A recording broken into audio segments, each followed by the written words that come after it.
जब भी हुसैन इब्ने अली रजी अल्लाह अन्हु का जिक्र होता है तो हमारे जहन में कुर्बानी, सब्र और इस्तिकामत का तसव्वुर आता है। लेकिन एक पहलू ऐसा भी है जिस पर कम बात की जाती है, और वो है इमाम हुसैन रजी अल्लाह अन्हु की दुआएं।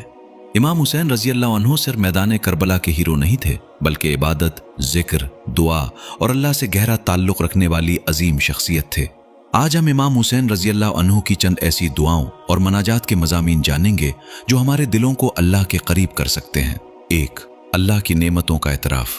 इमाम हुसैन रजी अल्लाह अन्हु की मशहूर दुआओं में से एक दुआए अरफा है, जिसमें आप रजी अल्लाह अन्हु अल्लाह की नेमतों को याद करते हुए आजिज़ी से अर्ज करते हैं, ऐ मेरे रब, तेरी नेमतें इतनी ज़्यादा हैं कि मैं उनका शुमार नहीं कर सकता, और मेरी कमज़ोरियाँ इतनी हैं कि मैं उनका हक़ अदा नहीं कर सकता।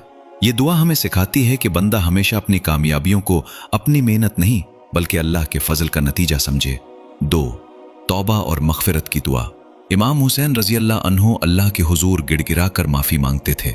इस दुआ का मफ़हूम कुछ यूं है, ऐ अल्लाह, अगर मैं गुनाहगार हूँ तो तू गफूर है, अगर मैं कमज़ोर हूँ तो तू ताकतवर है, और अगर मैं मोहताज हूँ तो तू बेनियाज है। ये अल्फाज हमें उम्मीद दिलाते हैं कि अल्लाह की रहमत हमारे गुनाहों से कहीं ज़्यादा वसी है। 3. अल्लाह की मोहब्बत मांगने की दुआ। इमाम हुसैन रजी अल्लाह अन्हु की दुआओं का एक खूबसूरत पहलू यह है कि वो सिर्फ दुनियावी चीज़ें नहीं मांगते थे, बल्कि अल्लाह की मोहब्बत मांगते थे। ऐ अल्लाह, अपनी मोहब्बत मेरे दिल में हर चीज़ से ज़्यादा महबूब बना दे। सोचिए, जिस दिल में अल्लाह की मोहब्बत आ जाए उसकी ज़िंदगी कितनी खूबसूरत हो जाती है। 4.